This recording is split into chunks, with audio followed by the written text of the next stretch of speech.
Oke, selamat pagi, salam sejahtera bagi kita sekalian. Assalamualaikum warahmatullahi wabarakatuh.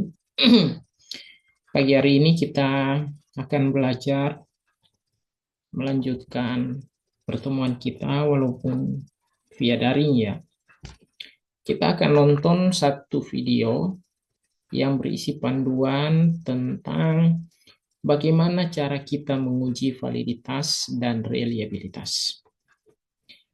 Tools yang kita gunakan adalah salah satu tools pengolah data atau tools statistik yang telah banyak dikenal luas, banyak digunakan oleh para pakar dan juga mahasiswa, terkhusus bagi kita di bidang kesehatan, ya, mahasiswa kesehatan. Baik, untuk membantu membangun sebuah konstruksi berpikir, maka pertama-tama saya tayangkan dulu, ya. Ini ada satu model dari kerangka konsep, ya. Jadi, karena Anda sekalian adalah mahasiswa rekam medis, maka perlu saya ingatkan, semua kegiatan riset maupun pengabdian kepada masyarakat itu wajib dan harus kita bersandar pada visi program studi. Nah, kita ketahui bersama bahwa visi program studi RMIK ini adalah berorientasi atau memiliki fokus pada pengembangan dan eksplorasi manajemen rekam medis. Ya, kita kasih garis bawah atau kita garis bawahi manajemen rekam medis. Nah, ini ada dua variabel penelitian terkait dengan manajemen rekam medis. Ada keamanan informasi rekam medis, ada efisiensi pengelolaan data rekam medis. Ya, kita ingin melihat ya logika yang kita bangun bahwa semakin baik keamanan dari informasi rekam medis, maka akan semakin efisien pengelolaan datanya. Ya, kira-kira seperti itu. Oke, ini ada masing-masing kita kasih 3 indikator. Untuk keamanan informasi ini kita kasih jumlah insiden kebocoran data. Jadi kalau mau ukur ini kita lihat ini ya. Prosentase pegawai yang mengikuti training, tingkat kepatuhan terhadap regulasi, ya, data privasi pasien. Sebaliknya, di sisi yang lain, efisiensi pengelolaan data rekam medis ini kita lihat dari sudut rata-rata waktu tunggu pasien, prosentase data yang hilang, ya, rasio pegawai dengan jumlah pasien. Nah, seperti itu. Oke, dari kerangka ini, ya, kita coba kumpulkan data yang datanya itu kita sudah buat di dalam SPSS ya. Kira-kira seperti ini.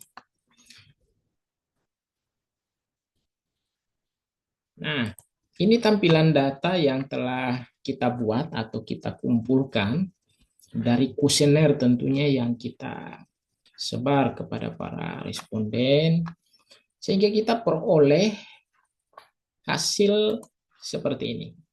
Ini adalah distribusi dari jawaban responden terkait dengan variabel dan indikator-indikator tadi. Nah, karena tadi di kerangka yang kita buat itu ada 6 keseluruhan indikatornya, maka datanya di sini ada 6 ya. 6 data. Seperti itu. Baik. Seperti biasa, yang pertama kali harus kita cek dan kita isi itu adalah di variabel view ya. Variabel view ini adalah inisial atau singkatan. Nah, sekali lagi di sini cara kita mengetiknya tidak boleh ada spasi ya. Boleh kasih garis datar bawah atau disambung seperti ini. Nah, di label ini inilah nama yang sesungguhnya ya. Nama real yang kita akan buat itu ya di sini. Sorry.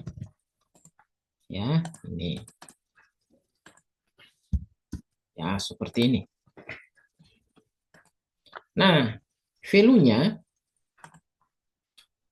value-nya ini kita sudah isi, kita sudah buat ya. Untuk insiden kebocoran data kita buat seperti ini. Ya, angka 5 karena kita pakai skala Likert 5 sampai 1. Insiden kebocoran data kita kasih kategori sangat rendah. Itu yang terbaik, angkanya 5. Ya, menurun sampai angka 1.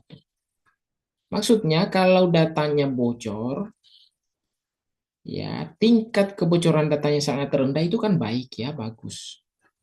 Dan sampai ke bawah. Justru sebaliknya, kalau tingkat kebocorannya tinggi atau sangat tinggi itu buruk malah. Nah, kita lihat untuk persentase pegawai mengikuti training.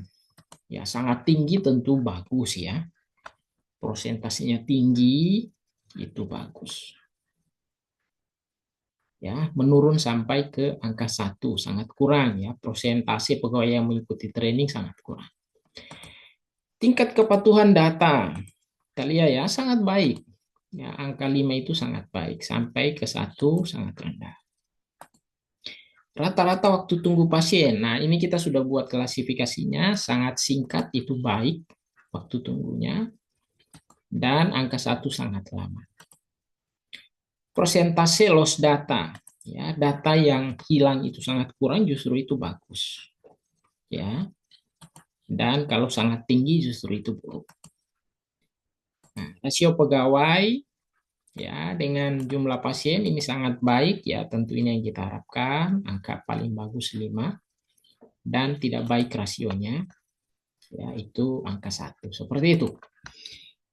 Sehingga distribusi jawaban responden kita dapat seperti ini. Dan untuk ini saya hapus dulu ya, biar kita bisa belajar bersama. Oke. Untuk bisa menghitung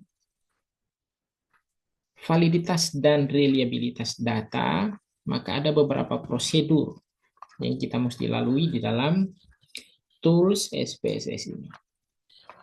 Oke, baik. Sebelum kita masuk ke sana, saya ingin ingatkan bahwa uji validitasi ini adalah uji yang kira-kira hukumnya mendekati wajib lah. Ya. Uji validitas ini untuk memastikan bahwa alat ukur yang kita gunakan betul-betul tepat mengukur objek yang kita akan ukur atau kita akan teliti. Jadi kalau kita ingin mengukur tinggi badan seseorang, maka tentu kita butuh meteran ya. Kita ingin mengukur berat badan seseorang, maka kita butuh timbangan. Nah, itu namanya valid. Jadi alat ukur yang kita gunakan itu tepat. Nah, validitas akan melihat itu, akan mengecek itu. Apakah kuesioner atau instrumen yang kita buat ini tepat mengukur maksud dan tujuan dari riset atau penelitian kita. Seperti itu. Oke. Nah, selain validitas, kita juga akan mengukur reliabilitasnya nanti. Reliabilitas itu akan membuktikan, memastikan, mengkonfirmasi kepada kita apakah alat ukur ini konsisten ya. Kalau kita ukur di waktu yang berbeda, apakah hasilnya bisa diandalkan atau tidak. Kita ukur di tempat yang berbeda, apakah bisa diandalkan atau tidak. Nah, nanti kita akan lihat pada hasil uji reliabilitasnya. Seperti itu. Oke, sekarang kita melangkah untuk uji validitas. Nah, prosedur tambahan untuk menguji validitas, kita butuh tabulasi jumlah jawaban responden ke kanan ini. Jadi kita perlu tambahkan ya, 5 tambah 4 tambah 4 tambah 4 tambah 5 tambah 4. Nanti di sini ada tabulasinya, jumlahnya. Ya. Rekapitulasi dari penjumlahan jawaban responden secara keseluruhan dari kiri ke kanan. Tetapi tentu kita tidak akan menghitung secara manual ya. di SPSS ini kita disediakan banyak tools, salah satunya adalah alat bantu untuk mentabulasi, mengakumulasi, menjumlahkan ya jawaban responden tersebut. Nah, sekarang kita mulai. Caranya kita masuk ke sini, transform, compute variable, ya. Ini kita kasih nama variabel ya, atau nama label yang kita inginkan. Misalnya saya tulis skor garis datar bawah total. Oke. Selanjutnya ini ya, kita pindahkan ke kanan. Kita kasih tanda tambah, pindahkan keseluruhan satu persatu tentunya ya. Ini pindahkan ya, sampai seluruhnya kita pindahkan. 1, 2, 3, 4, 5, 6. Oke, sudah cukup. Kalau sudah semua pindah ke sini, kita okekan. Nah, hasilnya secara otomatis akan tampil ya di kolom sebelah kanan, tampil skor total dari apa yang kita buat tadi sebelumnya. Kalau sudah, maka data kita siap dianalisis. Sekarang kita masuk menganalisis uji validitas. Untuk uji validitas kita masuk sini. Analyze. Kita masuk ke correlate. Pilih bivariate. Klik. Nah, akan tampil seperti ini. Caranya ini kita masukkan secara keseluruhan ke kolom sebelah kanan. Masukkan, pastikan ya. Tercentang ini korelasi Pearson tercentang, two-tailed, dan flag significant correlation. Itu saja, tidak perlu yang lain-lain. Oke kan. Nah, nanti akan tampil hasilnya seperti ini.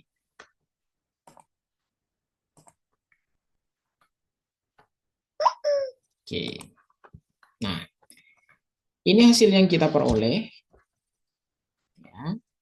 Uji validitas melalui korelasi Pearson ya akan ada tampilannya seperti ini. Inilah hasil uji validitas. Nah, sekarang kita belajar membaca uji validitas ini. Cara paling praktis, paling sederhana, ya. Yang pertama, kita lihat hasil korelasi Pearson yang dimunculkan. Perhatikan tabel paling kanan, cukup tabel ini saja kita perhatikan ya. Paling kanan, skor totalnya. Jika hasil yang diperoleh menunjukkan angka di atas 0,5, sekali lagi 0,5, berdasarkan referensi dan rekomendasi para pakar, maka dapat dinyatakan bahwa hasil yang kita peroleh signifikan atau bisa kita kategorikan valid. Ya. Untuk butir pertanyaan ini valid. Itu cara yang pertama. Kita lihat yang lain. Oke, semua di atas 0,5 aman, berarti semua butir-butir pertanyaan ini ya instrumen atau kuesioner yang kita gunakan valid ya, dinyatakan valid. Oke, itu cara yang pertama. Cara yang kedua, kita bisa lihat signifikansinya ini. Sig dalam kurung two tail. Kita lihat di sini angkanya harus menunjukkan angka kurang dari 0,05. Sekali lagi, kurang dari 0,05. Ya, seperti itu. Semua apa yang dihasilkan ini terlihat ini semua di bawah 0,05. Ya. Maka dapat dinyatakan signifikan atau valid. Ya. Itu cara yang kedua. Cara yang ketiga, kita bisa lihat flag-nya. bintang-bintangnya. Ketika ada tanda bintang 1, bintang 2, itu menunjukkan bahwa signifikan atau valid. Seperti itu cara para pakar mengidentifikasi dan melihat bagaimana validitas data melalui uji korelasi Pearson ini dimaknai atau dianalisis. Ada juga cara-cara yang lama ya. Ya, tidak apa-apa ya, kita belajar juga cara yang lama. Model tempo dulu, orang melihat uji validasi itu dengan membandingkan R yang diperoleh atau uji korelasi yang diperoleh, hasil uji korelasi yang diperoleh dengan R tabel. Jadi perbandingan antara R hasil ya atau R hitung dan R tabel, itulah yang apa namanya menjadi patokan. Tapi itu model lama ya, tapi tidak apa-apa. Oke, saya tunjukkan. Oke, baik. Nah,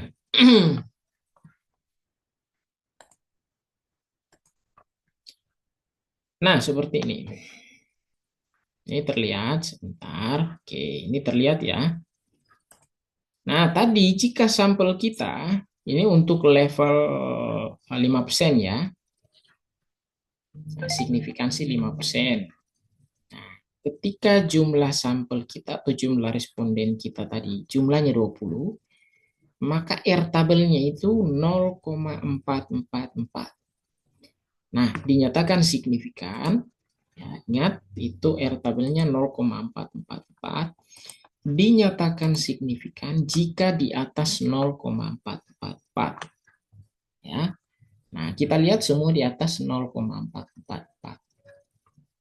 Nah, itu model lama yang diperkenalkan oleh para pakar. Kalau saat sekarang ya sudah di atas 0,5 itu valid ya, signifikan.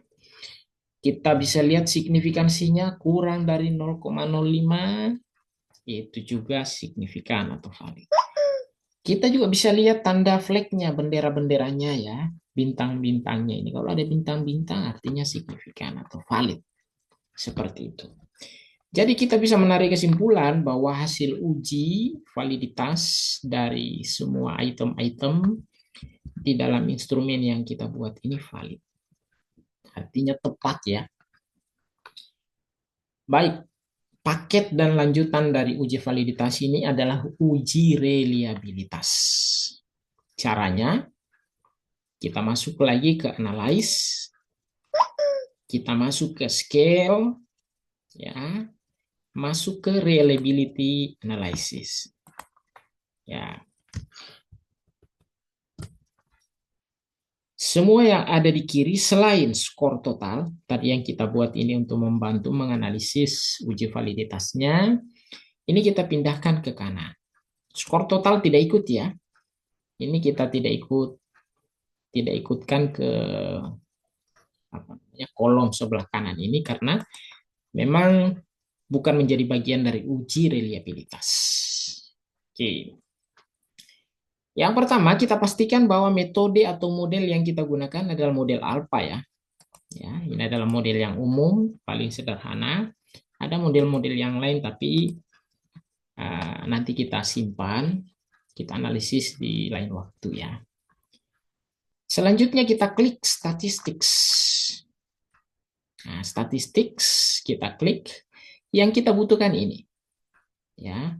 Scale if item delete. Itu saja yang kita butuh. Ya. Yang lain tidak perlu. Ya, tidak perlu inter item. Ini saja ya yang kita butuh. Scale if item delete. Itu saja. Selanjutnya continue. Kita oke-kan. Nah, akan muncul hasil seperti ini.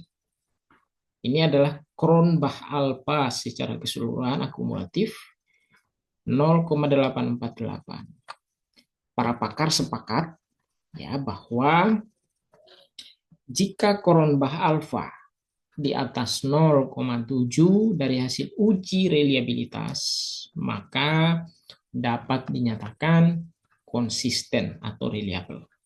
Ya. Kita lihat semua item-item pertanyaan kita itu semuanya di atas 0,7. Kita perhatikan ya, di atas 0,7. Nah, dengan demikian maka dapat kita pastikan dan kita simpulkan bahwa semua item ya dari instrumen kita itu reliable. Dari dua uji ini kita bisa menarik kesimpulan akhir bahwa hasil uji validitas dan reliabilitas dari instrumen kita keduanya oke, valid dan reliable. Ya, keseluruhan item-item pertanyaan yang kita buat ini dari indikator yang awal tadi saya tunjukkan itu dinyatakan valid dan reliable. Oke, demikian itu bahan belajar kita kali ini. Selamat menonton, selamat latihan. Seperti biasa, saran saya untuk terampil, Anda harus sering-sering latihan, karena ini adalah ilmu yang menuntut keterampilan, maka wajib Anda ulangi latihan, latihan, latihan, biar lebih terampil. Demikian bahan belajar kita. Sampai jumpa di video-video berikutnya. Terima kasih, kita tutup ya. Billahi taufiq wal hidayah. Assalamualaikum warahmatullahi wabarakatuh.